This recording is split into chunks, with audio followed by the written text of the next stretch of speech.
Welcome to the Panic Room, where we talk about all things panic-inducing.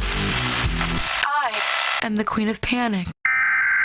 Warning, some episodes may contain content that may be disturbing to others. Viewer discretion is advised. Now let the games begin. This is going to be a long one. This is about the weird encounters I've had with music teacher when I was a kid. I, 20 female, took orchestra classes when I was in middle school.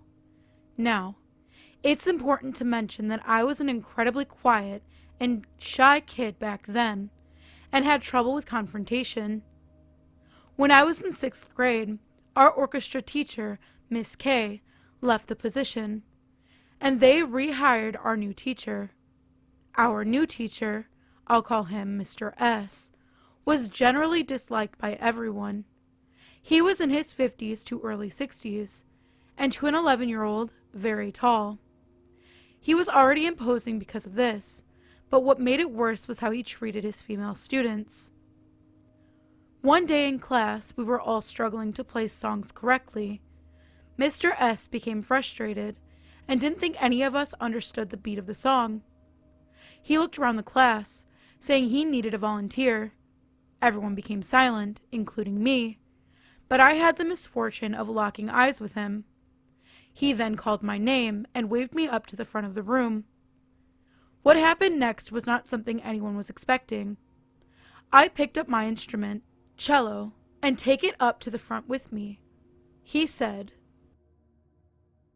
"No, leave your instrument. Just you." I was very confused, but did as he said. I walked up to his side, and he instructed me to stand in front of him. At this point, the class was beginning to snicker, and I was just very uncomfortable. "Move closer." I took a small step towards him, and at this point, I was too scared to look at his face. All I could see was his buttoned shirt in front of me. He made me walk closer until I was inches from him. Then, he moved my arm up and put my hand in his. He proceeded to make me slow dance with him, for what felt like forever, as he counted the beat. I let go of his hand at one point and tried walking back to my seat, but he grabbed my arm and pulled me back, saying, "Not yet." After this was over and I went to my other classes, I learned that in each period of the day he had chosen a female student to dance with, regardless if the class was struggling to understand the beat. Unfortunately, this was not the end of what felt like unwanted attention from him. He would somehow always find me in the hallway, and would try to have talks with me about anything, even though I mostly kept to myself, and didn't cause trouble in class. It got to a point that my friends understood how I felt, and knew to say something to me when they saw him. And every time, without fail, he always managed to put his hands on my shoulders when he talked to me, even if I was already backed against a wall. He wouldn't let me leave, and I was too scared to say anything. He could find me in a crowd, easily. He didn't do anything to my knowledge that was punishable, but to me, something always felt off about him. So to my creepy music teacher, let's not meet again.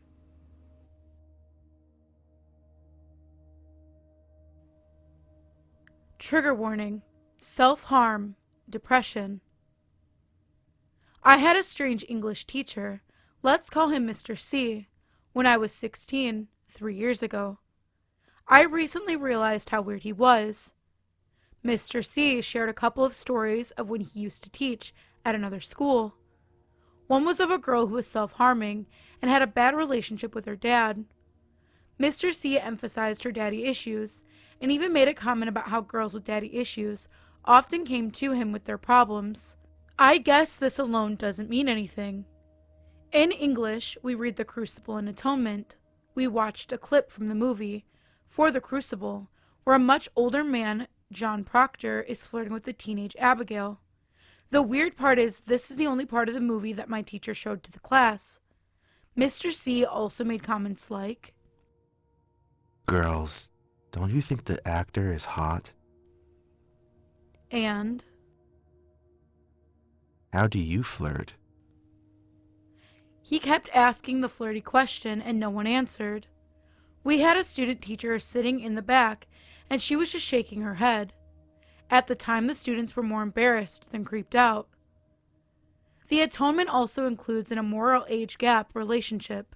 Mr. C told us to act out the scene where an older man seems to be attracted to a young teen girl and tells her to bite a choco bar. What was weird is this is the only scene from the atonement that we were told to act out. Another weird thing he did was the only part of the movie he showed us was the library scene where two characters do the deed in the library and a girl catches them. Atonement is more than just these two weird scenes, but these are the only ones he picked out, and I can't find a normal reason for it now. Maybe I'm reading too much into these things. Either way, Mr. C, let's not meet again.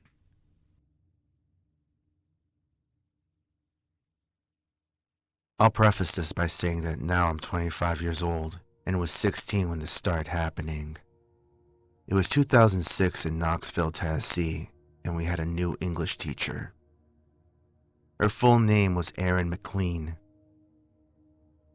She didn't seem too odd at first, but as my junior year went on, she changed. She started showing up in short skirts and revealing tops and became very flirtatious with the guys in my class. One of them was a senior named Sean Powell, whom she was especially flirty with.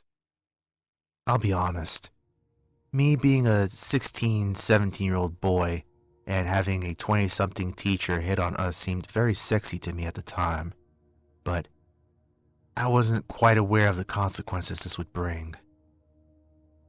Sometime in late 2006, I believe, Sean dropped out after his grades plummeted. Since he was 18, he had all say in the matter as a legal adult. Erin was still pretty flirtatious with the rest of us, so we carried on like nothing happened. What did happen behind closed doors, however, is really unsettling to think about even today. Sean moved into a small, shed-like building where Erin's husband's name is Eric, band practiced. Her husband, being the nice guy he was, let him stay. After some time, however, Erin and Sean had a developing relationship, which quickly became sexual. After a few months, Eric found out about the whole affair. Long story short, he confronted Erin about it, and she insisted on staying with Sean. Her husband was completely devastated, but tried hard for his kids to keep on smiling. However, this soon became enraged about the situation, which finally came out in the worst way. On March 10th, 2007, Sean showed up at Erin's house, where Eric answered the door. Sean soon became very angry and started a verbal fight with Eric, which escalated into a call to police. Sean then ran to his car, but didn't drive away, instead, just sitting there in the car. Eric went out there to confront him, but this time with a shotgun in hand. According to Eric, he pointed the gun at Sean only as a threat to get him to leave. Sean then laughed at him, grabbing the gun, he was reportedly drunk, and accidentally pulling the trigger right in his face. Erin made a call to police after finding the scene, and cops arrested Eric. Eric was eventually sentenced to 90 days after being found guilty as a much lesser unknown charge. Erin was sentenced to 95 days after finding her guilty of inappropriate conduct. When I found out about this whole thing, I was really shaken. I felt bad for both Eric and Sean. They were both innocent in my opinion, and I feel they were really under Aaron's control. I am married now, and when I have kids, I know I'll have this story to teach them about who should be educating them. It's really scary to think what could happen to them.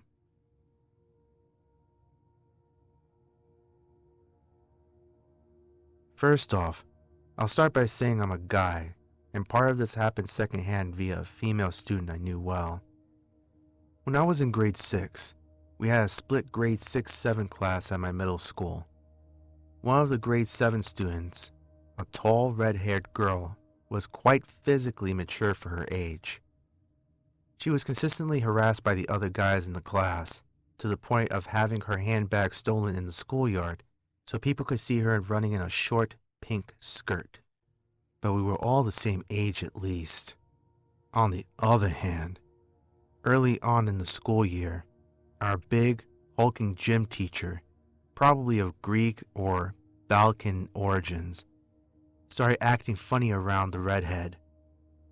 He would always conveniently call on her for demonstrations and physically help her with the technique. This happened with no other students. Nothing untoward at all.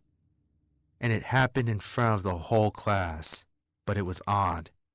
If he needed a guy, unfortunately, it was me and one other guy, but thankfully, he wouldn't move our arms or legs to show us the proper push-up position or anything like that. This went on all year until around March when he burst in on us boys in the change room. We all looked pissed, but there's nothing we can do. He had some BS pretext. Says somebody took something and he'd find the thief, if I recall correctly. After he leaves, we start singing, Mr. Forgot how many letters, is a perv. Mr. is a perv. Students could probably hear it all the way to the cafeteria, which was right behind. The gym teacher, who could certainly hear us from his office, storms back in. Stop that right now, or I'm getting the principal. We actually stopped more or less, except a few mutters, but a few minutes later, the principal walks in, stares at each and every one of us, and starts shouting us down. Which one of you is the thief? I'll have you expelled. And you're all protecting him? And now you're spreading rumors about Mr. Any more of this, and you're all coming to the principal's office. I mean it. Maybe it was okay for Mr. to enter the male change room, but we all thought he was creepy. Especially those of us who had the hots for the redhead. Maybe we're just being paranoid? 2 days later, I get pulled aside, literally, I think from indoor soccer, and told to find the redhead. Not a real name, obviously, and tell her to come to his office. That's odd, I think to myself. She's like 50 feet away playing on the girls' side of the gym. Go find her yourself. Like I said, this guy was creepy as hell. Nevertheless, I can't do anything, so I go tell her that he wants to see her in his office. She looks as scared as I am, and I go back to playing soccer, not forgetting the incident. Apparently, he had asked her if she wanted anything from the teacher's lounge. No, she said. He leaves, saying he's just getting coffee for himself and a couple of donuts just in case she changes her mind. When he comes back, he tells her he's been noticing her squats were poor and asks her to practice right there with him. Their conversation goes something like this. My team needs me. They're down a person. Forget about them, we're talking about you. Here, try it. Let me show you. But... Do it. The creepy gym teacher then proceeds to walk behind her and grab her waist, looking down her blouse from behind her. Am I making you uncomfortable? She bolts out and leaves the office in a rush. Tears stream down her eyes. She goes to the change room early that day, and since PE is the last course in the day, I don't see her until the following morning. The next day, while he's in his office, He was usually in his office doing nothing and not supervising. And while we're supposed to be a few laps around the gym, she jogs up to me and a few other male students. She tells us everything. That afternoon, after class, the boys' change room, most of us had the hots for her, started screaming at the top of our lungs. Who's a fucking perv? Mr. Is. Somehow the administrators didn't hear us. In the next 2 years I was there. As far as I know nobody reported this guy. It must have shocked him to hear kids this young cursing, let alone cursing that loud. At any rate, he wasn't fired during my tenure there. What happened to the girl? Well, thankfully he no longer called her to demonstrate techniques for the rest of the year. He probably got the message through the walls of the boys' change room. Her final year there, she had a different PE teacher. I sadly lost contact with her after middle school. Thankfully, she did the smart thing and got out of the man's office before things really got out of hand. I'm worried something worse would have happened.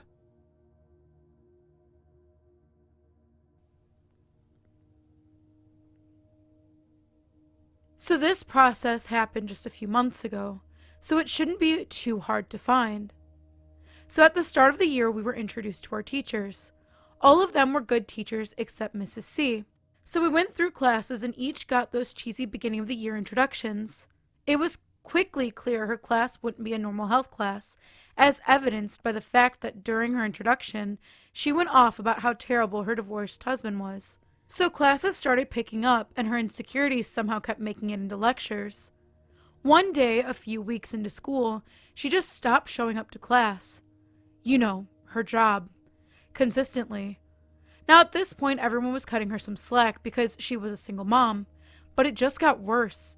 We would have to do whole units from a workbook with improvised substitutes, who were actually most of the time school staff with no idea what they were doing.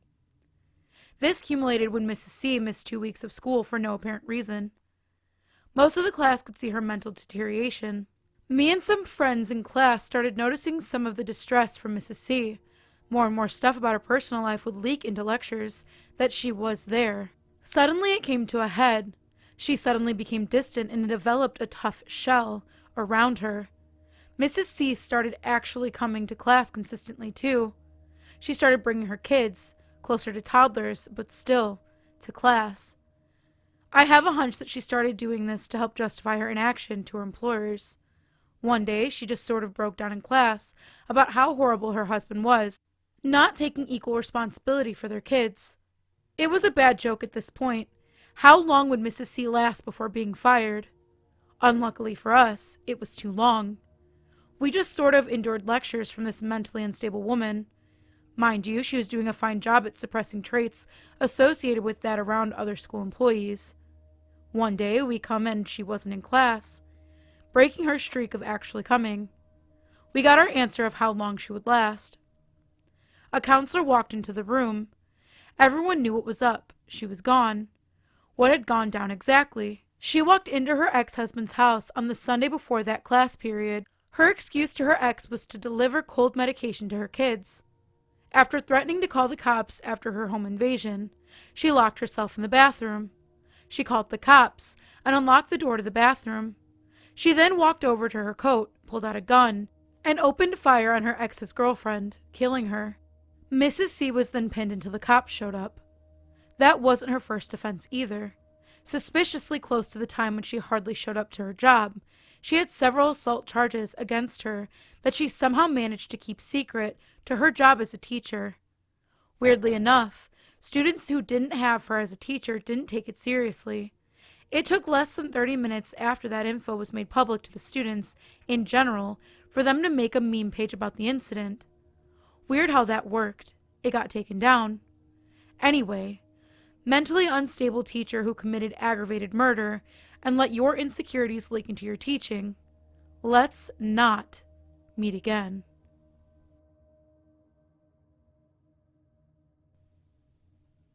My sister and I had the same private music tutor. I wanted to learn how to play the flute, so my mom signed me up for basic music lessons. I was about 12 when I started lessons. My music tutor, Rustin, seemed cool, He was a little silly, but he loved music. I was excited and practiced my flute constantly. I even went ahead in my book and practiced for hours. Rustin gave me sheet music for popular music, and it made playing flute even more fun. Slowly things went downhill. Rustin would bring his gadgets to work, like a new Polaroid that could double expose film, and wasted lessons taking pictures of me. He wanted me to kiss myself. It made me uncomfortable, and I was extremely shy. He put the photos on his wall, which had pictures of other students. He loved pushing my buttons because I was so shy. He'd often do annoying things, like record me saying something and playing it over and over on his keyboard, or ask me inappropriate questions like, "Do you have a boyfriend?" or make an innuendo about something I said, but not in an overtly obvious way. Like once he asked what my favorite dessert was, and I said peach pie. He made jokes about, "Do you know what peaches look like?" I said no, and he started singing. "I'm moving to the country, gonna eat a lot of peaches." He started asking me if I liked to eat the peach, and laughing. I felt uncomfortable, even though I was young and I didn't catch on to the innuendo. Eventually, he wasted entire classes. For months, I learned nothing. Rustin would show up 15 minutes late to my classes, and they were only 30 minutes, or spend an entire class making small talk. Somehow, I believed this was my fault. One day, I just started playing my flute, and he said, "Let's not kid ourselves." As if I didn't want to learn flute anymore. I felt guilty, like I had done something wrong. But he was the adult in the situation, and he actually refused to teach me. My neighbor, Chris, had Rustin as a teacher for the sax and had quit. I asked him why, and he said Rustin was annoying and only played his keyboard the whole class. I told my mom I didn't want to play flute anymore and was surprised that she took it well. I didn't tell her the truth because I was afraid of Rustin and if he would lie. A few years down the road, my younger sister took lessons with him. I warned him about slacking off. Eventually he started acting up, but much worse. My sister was the same age as me when she wanted to quit her lessons too, 14. She told me that Rustin took a photo of her for her MySpace on her request, but he had been logging in to her account and reading her messages. During lessons, he had been doing some of the same things he had to me, only way creepier. He would put his hand on her knee, or squirting her with the squirt gun and saying she could be in a wet t-shirt contest. I told her to tell him off and tell my mom. My sister wanted to handle it. She really wanted to learn guitar and clarinet, and the store Rustin worked at was the only place in the area we could easily walk to. Her last class, she told him off. She told him I said he was a bad teacher. He had been playing his keyboard and she decided to play her clarinet, like she was supposed to, and he told her she was a bad student and anyways was misbehaving. He said I was a good student and never acted up. She told him what I said, and he said, "Seriously? Fuck you." She stormed out. I told her to tell my mom everything. She told my mom about the outburst he had. She was really upset and didn't want to take lessons anymore. My mom made him apologize, but wanted my sister to continue lessons since she was in a band. I hadn't been. Rustin had told my mom my sister swore at him. She had, and chalked it up to a misunderstanding. My sister told her everything and my mom let her quit right away. He had to refund the next month's lessons. My mom told him my sister no longer wanted to continue lessons with him. I am now a 21-year-old female living in the UK, but I won't tell you where specifically. This story takes place during my third year of high school, when I was only 14 years old. Please note that at that stage in my life, I was a quiet and reserved individual, not one to make a scene. I am drastically different now as a result of the many events that occurred in my life, this story being one of them. Anyway, at the end of the summer of that year, I had lost my uncle to the cancer he had suffered with for 2 years. It wasn't the happiest of times for me, as you can imagine. The funeral took place the day I was due to start school again, but I was encouraged to go in the next day regardless. My first class of the year is where I met him for the first time. For the sake of this story, I will refer to him as Mr. Stone. Now, Mr. Stone was a young teacher. I'd probably say in his early to mid-20s.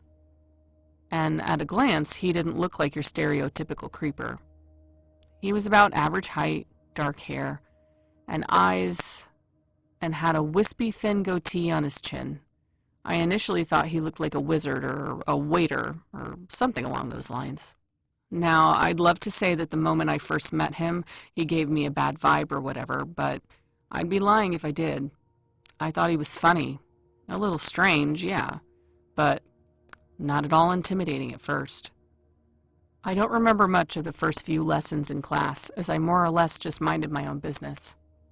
It started off with little things such as prolonged glances over at me, lingering around the area I was doing my work in, only holding me back after class to mark whatever I was doing that day, or complimenting me in front of my peers. By this time, most people would assume he favored me or something, which is an overstatement in my opinion. I was already feeling a little uncomfortable in class around Mr. Stone, but it wasn't anything I couldn't handle, I thought. I just wanted to get on with things and pass this year, to be completely honest. At one point, he even told me I reminded him of his girlfriend, which was beyond weird in my opinion, as I was a baby-faced 14-year-old, not a woman closer to his own age. Despite the fact many people saw him make this comment, no one took notice or even validated how weird this actually was. As the months crept by, I'd catch him staring at me from across the room several times, winking suggestively at me when no one was looking over at him, trying to keep me back after class every other day, giving me pet names such as his angel or his little star, trying to get me to stand closer to him when I already was close enough to touch him, etc. I understand that on its own, it doesn't sound like anything that should warrant any cause of concern. Maybe he was just being overly friendly, or he just liked me more than my peers, as everybody kept on telling me. Yet, why couldn't I shake this feeling that there was malicious intent behind every wink, every little touch, and word aimed in my direction? Why did I feel sick to my stomach when I entered his room and see his face light up whenever he saw me walk in? Why did I feel scared whenever he intensely watched me do my classwork from the seat across from mine? I don't care what people have to say about my experience. There was something going on with him, and I was clearly his favorite little doll to play with. Finally, the end of the school year rolled around, and our school did a change of timetable a few weeks before summer. This meant we'd get settled into our new classes, so after summer we knew where to go and what to do when we got there.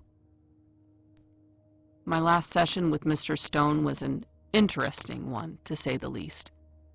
To cut a long story short, he told me that he wanted me in his class for the following year. I later found out he even requested that I'd be put there, although I'm not entirely sure if that was true. My peers got him to admit that I was his favorite, and he more or less made me uncomfortable as usual. Thankfully, I wasn't in Mr. Stone's lessons the following year, as I would have been the only female if I was. However, his behavior never stopped there. Whenever he'd see me in the halls, he'd always make a point to try and get my attention by either waving or staring at me from wherever he was. One event in particular gave my own mother a chance to experience how creepy this man was. I was honored that year for my hard work in the National 5 Art and Design class, and the school I attended did this award ceremony to celebrate everyone's success. Cheesy, I know. This was an evening event, so friends and family were all invited to come along to watch us obtain our certificates. The hall was already full, and the air buzzed with the sound of excited Karens getting to see their precious child on stage, and the prospect of getting to brag about it later on. Us students were the last to enter the hall, so we filed in to take our seats at the front row. take a guess who was sitting literally 3 seats away from my family. 10 points for those who guessed Mr. Stone. I began to panic profusely as the ceremony commenced. Why the hell was he here? Why was he sitting in the same row as my family? He wasn't obligated to be here, so why? Why?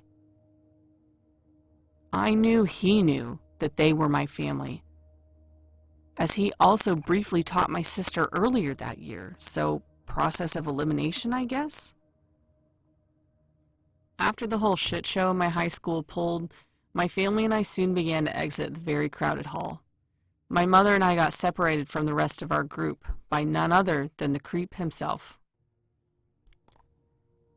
He somehow managed to wedge himself into the crowd so he could get behind my mother and I, staring at me, smiling that creepy grin of his the whole time.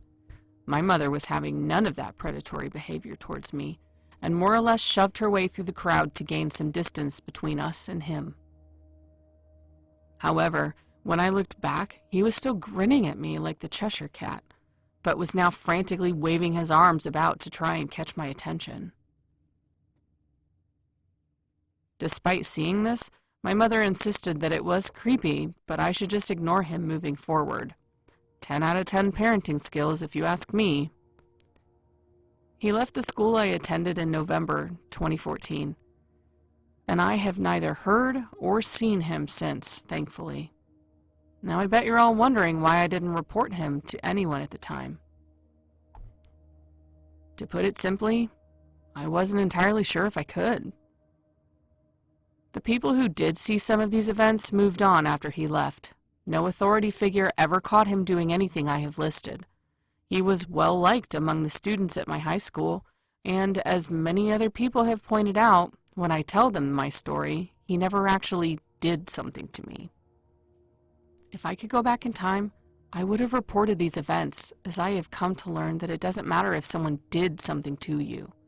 If someone is persistently giving you unwanted attention, then you are within your rights to report it. It doesn't matter if the person harassing you is your friend, coworker, classmate, lecturer, coach, or teacher. You shouldn't have to stay silent. I wish someone could have told me that when I was 14. Then maybe I would have spoke up against him. I was too scared. I am no longer scared of anyone anymore.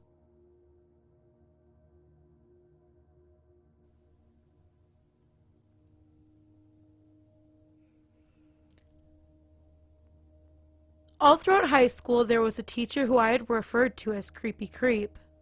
He deserved this name, and throughout this story, I hope you can understand why. It all started in my freshman year. This teacher was an inclusion teacher, meaning he is in charge of taking care of the special need kids that were allowed to be in the same classes as everyone else. Creepy Creep always seemed alone, and I always felt bad for him. So one day, I complimented him on his haircut. I always regretted doing this because ever since, he was always in the same place as me. Later, in my freshman year, I had broken my toe at a haunted house. After I came to school for the first time after I broke it, he stopped me in the hall to tell me I should avoid haunted houses. I just laughed it off, but later it hit me that it was really odd that he knew how I broke my toe, because I hadn't actually told anyone at school. The next school year, he would always sit with me at my lunch table until my friends showed up. That same year, he was running up the stairs and accidentally tripped, which I just happened to see. He seemed fine until he noticed I was one of the students who saw. He started crying, and later that day he sat with me at lunch, apologizing that he never wanted to embarrass himself like that in front of me. My junior year, he gave me this huge hug on the first day, telling me how much he missed me over the summer. This year, he would always sit with me at lunch, even after my friends would show up. He said my friends weren't true friends if they had a problem with us sitting together. One day at lunch, I was talking about how I was leaving early for a dentist appointment. He asked me what time I was leaving, and I said right after lunch. Then a few minutes later, he left, which I was honestly so grateful for. Once I got to my car to leave, it wouldn't start. Creepy Creep just happened to be out there, though, and he offered to give me a ride home. I told him it was fine because my stepdad was on his way to get me, and anyways, he had to get back to school. Creepy Creep told me it wouldn't take any time for him to take me home, since my house was just down the road. That's when I got really freaked out, because he knew where I lived. Luckily, my stepdad showed up just in time. Creepy Creep actually introduced himself to my stepdad, saying it was nice to finally meet the man who raised such a beautiful girl.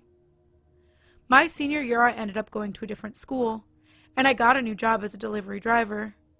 About a week into the job, there was a special note at the bottom of the delivery saying bring to back door and you could just walk in, which wasn't too odd to me because sometimes that's a common note on delivery for elderly people who can't make it to the door.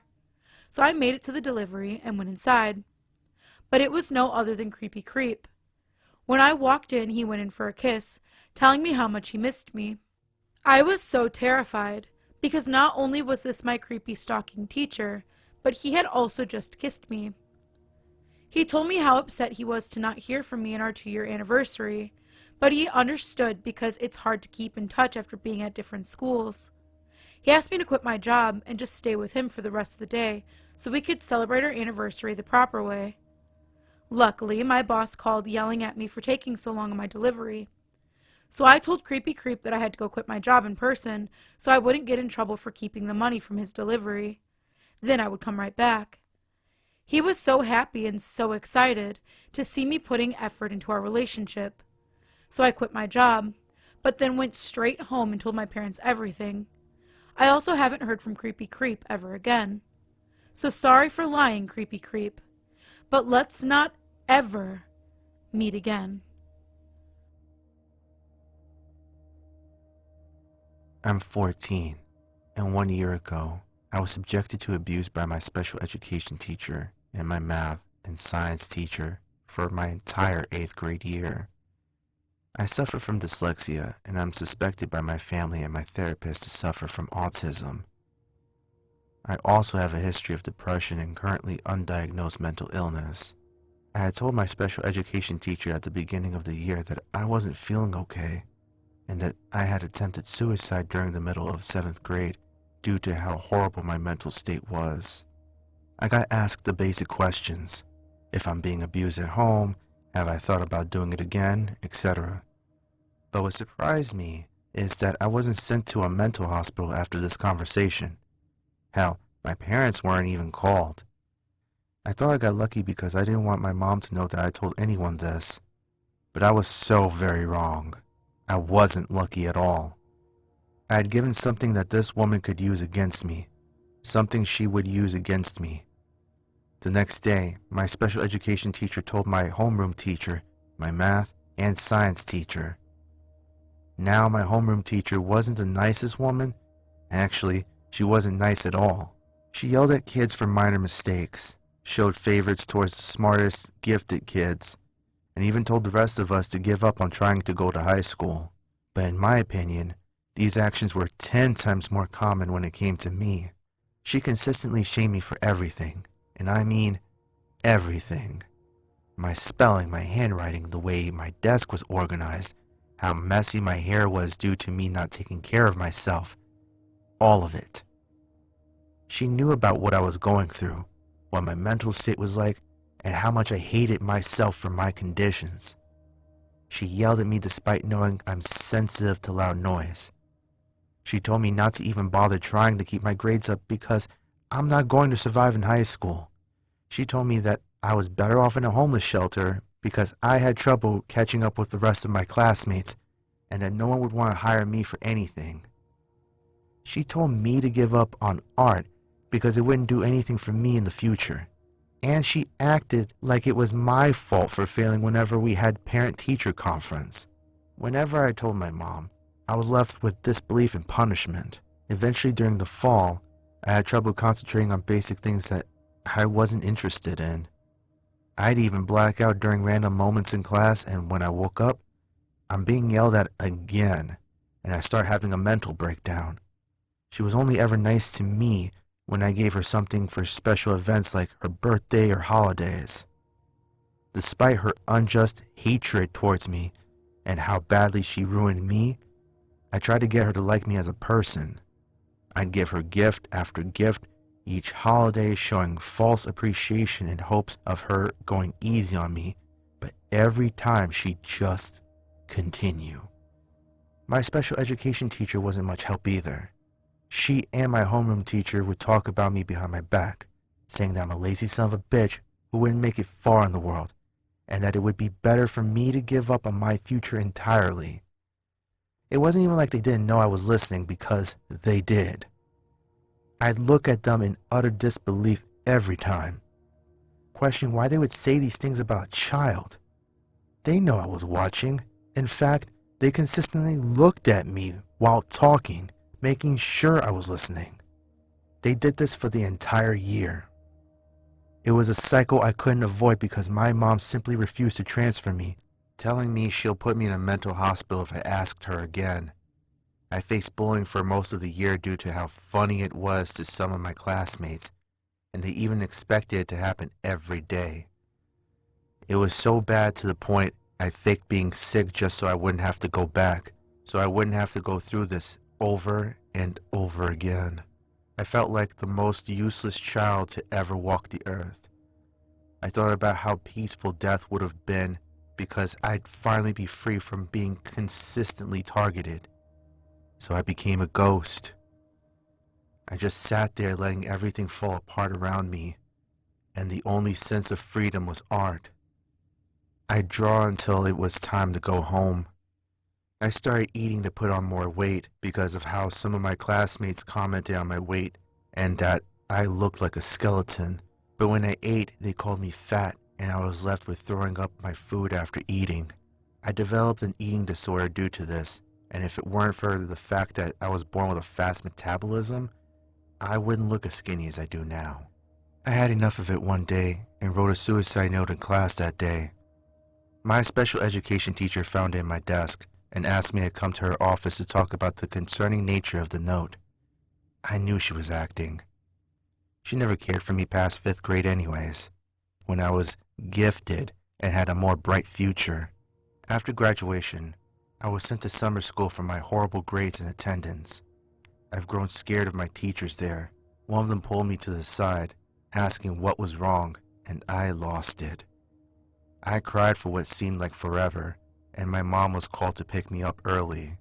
I told my mom again, and this time she said that the reason why she never bothered to care, why she let me go through this, was because she was having fun in the house by herself, and she didn't want me to ruin it. But she says she's sorry for letting me go through this. I love my mom, but I'll never forgive her for this, and I'll never forget what I had to go through.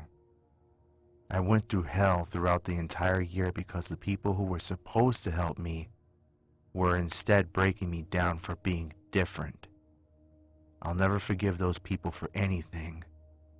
I now have diabetes from that year, and I'm trying to learn how to love myself again. My teachers in high school see me as a smart kid, and it's truly a blessing that I made it out of that situation alive. As for my homeroom teacher, she retired afterwards, and I have no idea where my special ed teacher is now, but I hope she is doing alright in her life, because you have to be all the way fucked up to do that to a child and think it's alright.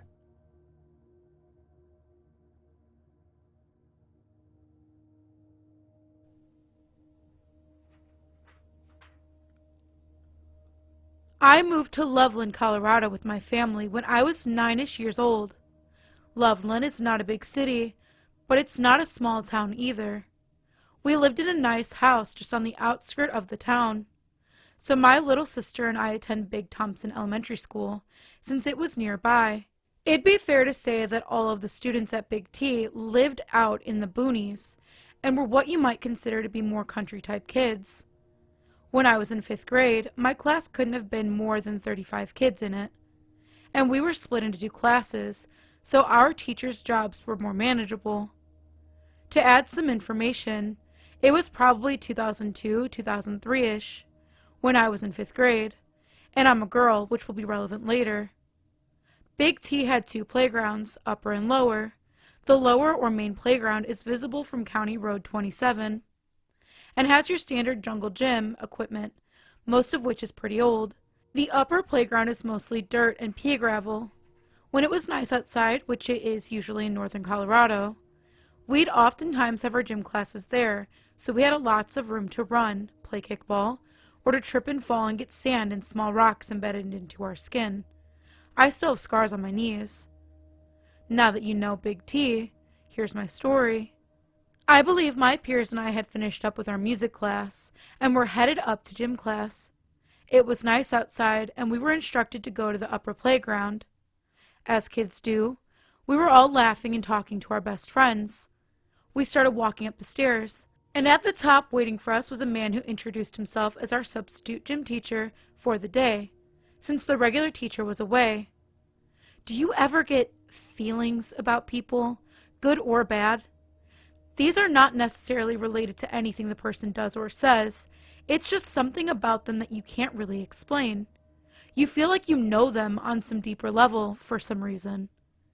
My mom is really spot on with her feelings, especially the negative ones. She's warned me about someone I shouldn't hang out with because of a bad feeling, and then sure as shit, that person ends up doing something that usually ends with me getting my feelings hurt. Anyway, when I saw this sub from a distance, he immediately struck me as odd. He was wearing these tapered, leg 90s looking dad jeans, old gym shoes, glasses like Napoleon Dynamite's, and semi-long dark coat that was probably mid-thigh length or longer. It was weird because it was warm outside, and any gym teacher I'd seen before always wore exercise clothes. However, when I got closer to him, I felt like something was just not just weird about him, but wrong.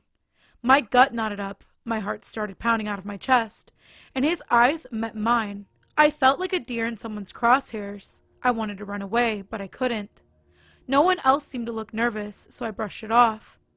It's been easily 10 years since this happened, so I don't remember all of the in-between details, but I think after he took attendance, he told us to run a few laps like normal. Once we started jogging, I began to feel better the further I was away from him. Unfortunately, we were running in an oval, so when I was getting closer again, the bad gut feeling returned, and I got exponentially worse with every nearing step I took. This continued the entire time we were running. I don't really remember what we were doing in class that day. I think everyone was doing different things in their own little groups. Some girls were playing catch with a softball. Most of the boys were playing with the football. Some of us were playing kickball, etc. So we were spread out all over the field. I was just trying to stay as far away from this guy as possible, and I expressed that concern to my best friend. Of course, though, she just had to go to the bathroom and required my company and forced me to go ask the sub with her. I was terrified as we were approaching this guy, and he looked excited that we were coming up to him. My friend didn't seem to feel what I was feeling, so she didn't understand. The sub started talking to my friend a bit, but I wouldn't talk to him. As we were standing by him, several times he took a small step towards me with his creepy smile and his hand in his coat pocket. I would step back every time, because the hell if I'm going to be within an arm's length of someone who's giving me such an awful feeling. He noticed that my friend wasn't shying away from him like I was, so he took a step towards her, so he was standing mostly next to her, but also slightly behind her if that makes sense, and put his arm over her shoulder. I don't remember any of the dialogue because all I could think about was that his hand was not just on her shoulder anymore. It was slowly inching down towards her chest. I felt so helpless to what was happening. I felt like all I could do was watch in mute horror as this man tried to fondle my best friend. She and I made eye contact, and my fear was mirrored perfectly on her face. Her eyes were welling up, and she said something about going to the bathroom now. We walked off to the far corner of the basketball court, and the sub didn't notice. She started crying, and between sobs, I was able to gather that she felt something hard. When he was standing kind of behind her, I tried to comfort her, but I was completely clueless. We were watching him walk towards one of our classmates, who was playing softball with her friends. I guess they'd accidentally thrown the ball over the back fence, and she was asking him if she could go retrieve it. He put his arms around her, but still had the other hand in his pocket, like he did my friend. But she immediately threw his arm off her and yelled, "Get off of me!" Honestly, I can't remember the rest of gym class that day. My friend and I were hiding by the trees and the bushes in the corner of the basketball court until the bell rang. I do remember that right before class started, One of my peers with whom I normally didn't speak approached my best friend and me and asked if the sub did anything to us. She nodded yes, and the girl brought us over to the main group of girls. All of us, all the girls in the 5th grade, started talking about what to do. We felt comfortable with the female teacher and felt like we could trust her.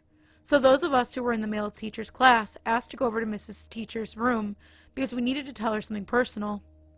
We all told her what happened, and the few of us that hadn't been touched just confirmed what we saw. She said she'd take care of us. When I got home, I found my dad and told him that we had a creepy teacher, and I relayed some of what I saw. I guess I started off the wrong way because he immediately turned pale and yelled at me to tell him if the man touched me. I said no. He said, Ooh, oh, thank God. I really didn't want to go to jail right now. I didn't really understand how protective a man is of his daughter until I was well into my teens, and my dad described in great detail what he would do to any man or boy who abused me in any way. Looking back, I know for a fact that if my answer had been yes, my dad would have grabbed that .45 off the top of the fridge, loaded his kill me a bear rounds into it, and hunted that sub-teacher down at that moment, consequences be damned. A while later, maybe weeks or months, my parents approached me and asked if I wanted to testify in court against the sub. They said I didn't need to since they had a lot of other witnesses and victims, but that I could if I wanted to and that wouldn't hurt. I think he fondled some of the girls in 4th grade too, but I could be wrong. I said no because I was too afraid of seeing him again, even though he didn't physically touch me. I regret that sometimes. But he got a pretty harsh sentence and is probably going to die in prison. Again, I could be wrong because this was 10 years ago, but I believe that he had previously been charged with some creepy pedophile shit, and the school didn't do a background check on him before letting him sub. I don't know if any lawsuits ensued. Maybe I'm making things up. I barely remember, but my parents said I was afraid to leave the house because I thought I'd see him and he'd hurt me for telling on him. Something like that.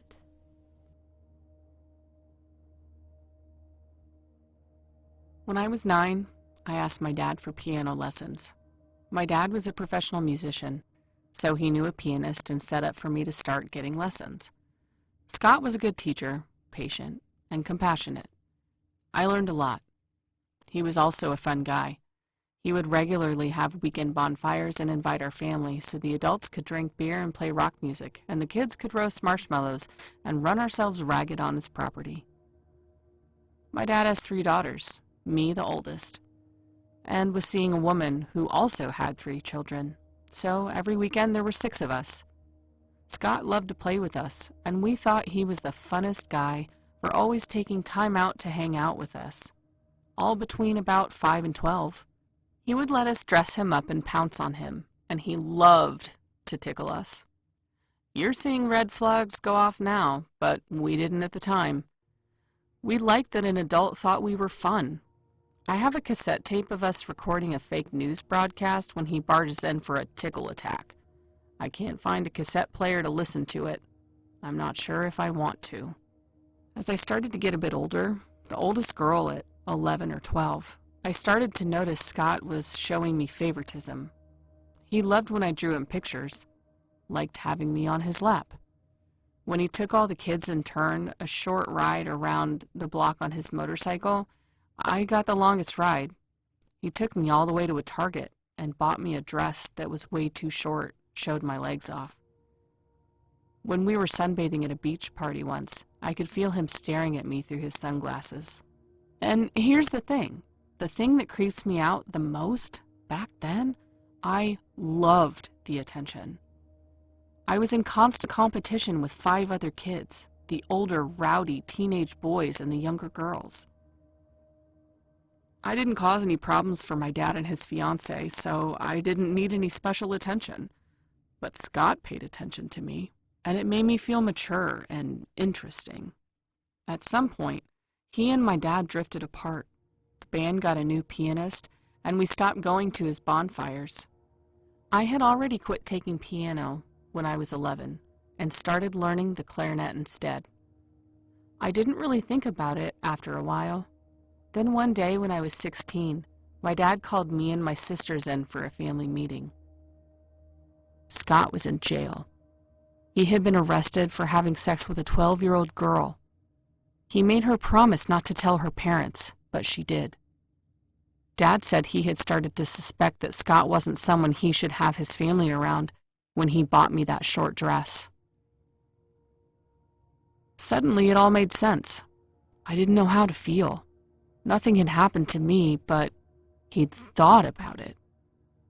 Had I wanted him to think about it? Me, a 12-year-old girl desperate for adult approval? Was I actually surprised when I heard he'd been arrested?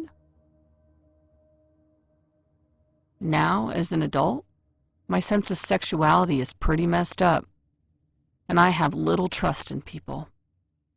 I wonder what of this is related to him, if any at all. Occasionally I'm still devastated that someone I'd liked so much could have been thinking such evil things about me and my developing body.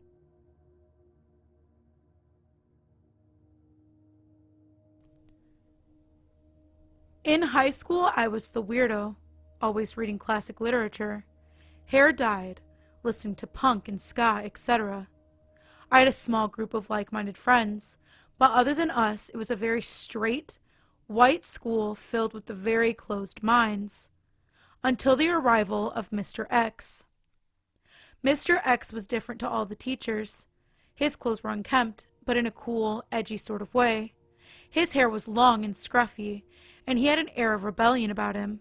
He was, of course, an English teacher, and immediately we became friends. I say friends because I'm now old enough to know how inappropriate that was, but I'd spend lunchtimes in his room talking about Oscar Wilde, Mary Shelley, feminism, etc. We'd listen to cool music and talk about concerts we'd been to. He'd often say things like, I can't believe you're only 14. You're so mature. I was flattered and felt like he truly saw me for who I was.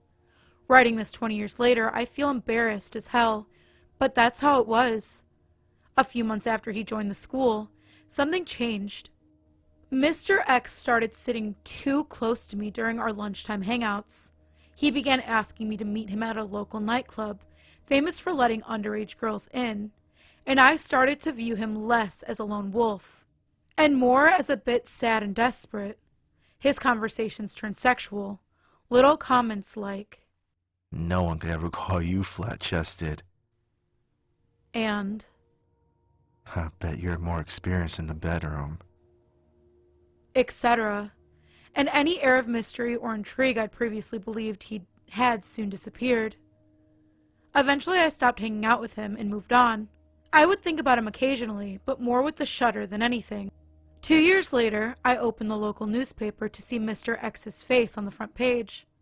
He had been discovered hiding in school, in a female student toilet cubicle with mirrors glued to the tops of his shoes. He would basically upskirt whoever was in the next cubicle. Added to that, he was discovered to have recordings and photos of numerous students, all taken without permission. I have no idea if any involved me, but there were thousands of them found. The police arrested him, and he was put in jail for 10 years. The slight irony is that I'm now an English teacher. The love of literature never went away in spite of his creepiness. Anyways, although he's probably a free man out there now, Mr. X, let's not meet.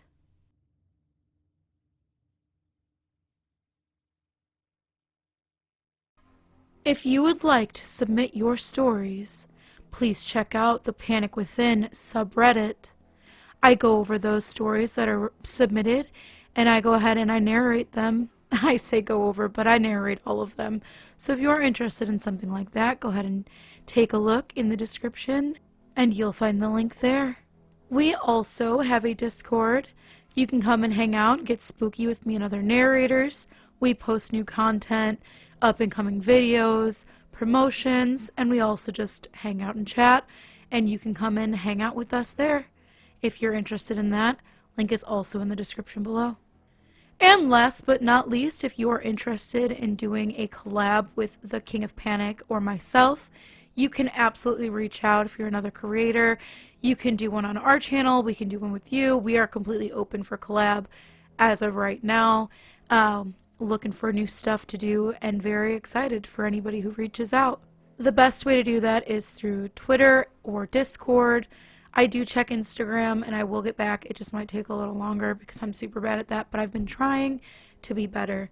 So if you do reach out there, even if it takes a couple days, I'll be there. But like I said, we're excited. So please definitely reach out and we're looking forward to it. And as always, thank you for visiting the Panic Room. You have successfully made it to the next portion of your tour.